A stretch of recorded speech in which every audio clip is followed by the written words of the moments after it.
আসসালামু আলাইকুম প্রিয় শিক্ষার্থীরা, আজকে আমরা পড়ব অষ্টম শ্রেণীর বিজ্ঞান অধ্যায় ৮ রাসায়নিক বিক্রিয়ার। এই রাসায়নিক বিক্রিয়ার অংশ পর্ব ২। এই অংশটাতে আমরা আজকে কি পড়ব? আমরা আজকে পড়ব বিক্রিয়ক পদার্থ কি, উৎপাদক বিক্রিয়াজাত পদার্থ কি, তারপর রাসায়নিক বিক্রিয়া কি, রাসায়নিক সমীকরণ কি, সমীকরণগুলো কিভাবে লিখতে হবে, তারপর রাসায়নিক সমীকরণ কিভাবে সমতাকরণ করতে হবে। তো প্রথমে আমরা যেটা বলছি বিক্রিয়ক পদার্থ কি। একটা রাসায়নিক বিক্রিয়া কাকে বলে সেটা আমাদেরকে জানতে হবে। দুই বা ততোধিক মৌল একসাথে হয়ে একটা নতুন যৌগ তৈরি করার প্রক্রিয়াটাই হচ্ছে রাসায়নিক বিক্রিয়া। যেমন আমরা যখন ষষ্ঠ অধ্যায়টা পড়ছিলাম, তোমাদের মনে আছে যে আমি তোমাদেরকে পড়িয়েছিলাম যে সোডিয়াম ফ্লোরাইড কিভাবে তৈরি হয়েছিল, আবার ম্যাগনেসিয়াম ক্লোরাইড কিভাবে। তো সেখানে সোডিয়াম আর ফ্লোরিন মিলে একটা সোডিয়াম ফ্লোরাইড যখন তৈরি করেছে, তো এটা একটা রাসায়নিক বিক্রিয়া। আবার ম্যাগনেসিয়াম ক্লোরিন একসাথে যুক্ত হয়ে ম্যাগনেসিয়াম ক্লোরাইড তৈরি করেছে, এটা একটা রাসায়নিক বিক্রিয়া। তো আজকে এখানে আমি আরেকবার সোডিয়াম ফ্লোরাইড কিভাবে তৈরি করেছি, যে সোডিয়ামের পারমাণবিক সংখ্যা 11, একটা ইলেকট্রন দিয়ে আনে প্লাস হয়ে গেছে, আর সে একটা ইলেকট্রন ফ্লোরিনের নয়, সে একটা ইলেকট্রনের যে তোর ঘাটতি আছে সেই শক্তি স্তরে, ও সেটা নিয়ে F মাইনাস হয়ে গেল। তাহলে F মাইনাস হয়ে গেল, আর এদিকে একটা ইলেকট্রন ক্রস গেলে Na+F সমান কি হয়ে গেল? NaF বা সোডিয়াম ফ্লোরাইড। এই যে সোডিয়াম ফ্লোরাইড তৈরি হলো, এটা একটা কি রাসায়নিক বিক্রিয়া, যে এক বা একাধিক যৌগ বা মৌল একসাথে যুক্ত হয়ে একটা নতুন যৌগ তৈরি করবে। এখানে কিন্তু পদার্থের ধ্বংস হয় না, পদার্থগুলো জাস্ট আগে একটা ফর্মে ছিল, রাসায়নিক বিক্রিয়া করে এরা একটা নতুন ফর্মে গেছে। এই হচ্ছে বিষয়। এই যে রাসায়নিক বিক্রিয়া, এবার বিক্রিয়াজাত পদার্থ কি? যারা বিক্রিয়া করেছে, যে সোডিয়াম আর ফ্লোরিন বিক্রিয়া করলো, তো এরা বিক্রিয়া করলো, এরা হচ্ছে বিক্রিয়ক পদার্থ।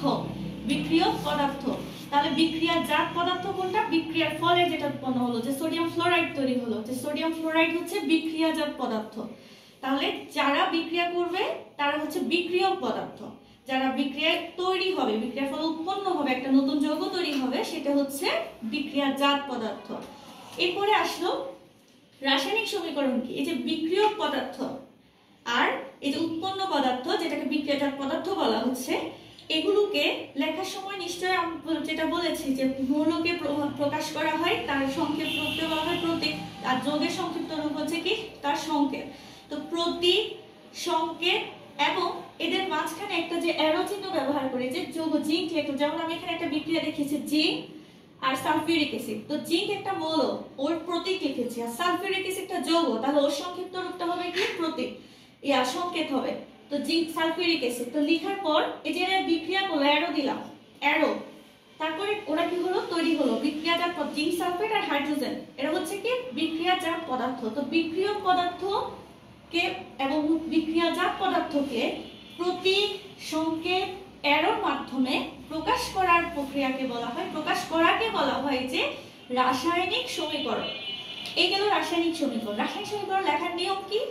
লেখার নিয়ম হচ্ছে এই যে অ্যারো চিহ্ন, তার বাম পাশে থাকবে বিক্রিয়ক পদার্থরা, অ্যারো চিহ্ন, তার ডান পাশে কারা থাকবে? বিক্রিয়াজাত পদার্থ। এদেরকে যদি এদের সংখ্যা এক বা একাধিক হয়, এদেরকে আমরা যোগ চিহ্ন দিয়ে লিখবো, যোগ চিহ্ন দিয়ে লিখবো। তারপরে এরা যদি সমতা করা না থাকে, মানে উভয় পাশে উৎপন্ন যৌগ, ওই যে যারা বিক্রিয়া হলো বিক্রিয়ক যৌগ এবং উৎপন্ন যৌগ, এরা যদি সমতা করা না থাকে, আমাদেরকে উভয় পাশে কি করতে হবে? সমান করতে হবে। যেরকম একটা উদাহরণ দিলাম, হাইড্রোজেন আর পানি, হাইড্রোজেন আর অক্সিজেন বিক্রিয়া করে পানি তৈরি করছে। এই যে প্রথমে যখন ওরা পানি তৈরি করে, তখন দেখা যায় H2 আর O2 বিক্রিয়া করে H2O তৈরি করে। অক্সিজেনের সংখ্যা এখানে একটা, এখানে একটা। তো ও যখন আমি এখানে একটা, এখানে আছে দুইটা, একে দুইটা করার জন্য এখানে যখন 2 দিই, তখন দেখা যায় হাইড্রোজেন 2 আর সামনে 2, 2 গুণে 4 হয়ে গেছে, কিন্তু হাইড্রোজেন ছিল 2টা, তো এখানে আমি আবার 2 দিয়ে দিলাম। এই যে সমতা করলাম, এটাই করতে হবে। যে রাসায়নিক সমীকরণকে যদি বিক্রিয়ক পদার্থ যা যতগুলো পরমাণু থাকে, উৎপাদ পদার্থে যতগুলো পরমাণু না থাকে, তখন এখানে কি করতে হবে? আগে দিয়ে পরমাণুর সংখ্যা গুণে, আগে দিয়ে সংখ্যা বসিয়ে সেটাকে কি করে করতে হবে? সমতা করতে হবে। এই ক্ষেত্রে অক্সিজেনের সংখ্যা ধরে যদি হিসাবটা করা হয়, খুব সহজে সমতাটা করা যায়। আরেকটা বিষয় আছে, যদি একটা পরমাণু একটা মৌল, তার অণু যদি একের অধিক বিক্রিয়া করে থাকে, তখন তার বামে আমরা একটা সংখ্যা যতগুলো বিক্রিয়া করবে ততগুলো লিখে দিব। এটাই। এখন সমতা করা হয় কিভাবে? যে একটা সমতা হয়েছে, যে আমি এটা কিভাবে বুঝবো? রাসায়নিক বিক্রিয়া যে সমতা হয়েছে সেটা কিভাবে বুঝবো? যেমন এখানে দেখানো হয়েছে হাইড্রোজেন অক্সিজেন 2H2 তৈরি করলো বিক্রিয়া যেটা আগে করেছি। হাইড্রোজেনের দুইটা অণু, এখানে 2 দেওয়ার কারণে এই যে বিক্রিয়াটা 2, এই যে সামনে 2 আছিল আর হাইড্রোজেনের 2 যোগ করে 4 হয়েছে। এখানে অক্সিজেনের দুইটা অণু 2টা, তাহলে বাম পক্ষে টোটাল কয়টা হলো 6। একই ভাবে এখানে সামনে 2 ছিল, হাইড্রোজেনের 2টা আর অক্সিজেনের 2টা এক যোগ করলে কত হলো 3, 3 দুগুণে হলো 6। এখানেও 6, বামেও 6টা আছে, ডান আছে, তার মানে রাসায়নিক সমীকরণ এখানে কি আছে, সমতা আছে। একই কাজ জিঙ্ক সালফেটের বেলায় করেছে। জিঙ্কের অণু একটা, হাইড্রোজেনের 2টা, সালফারের একটা আর অক্সিজেনের 4টা, এদিকে হলো 7। 1 আর 7 যোগ করে বাম পাশে হলো 8টা।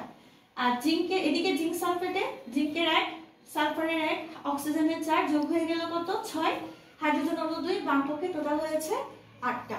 তাহলে এই পাশে ডানেও বামেও 8, ডানেও 8, টোটাল কত হলো 8টা।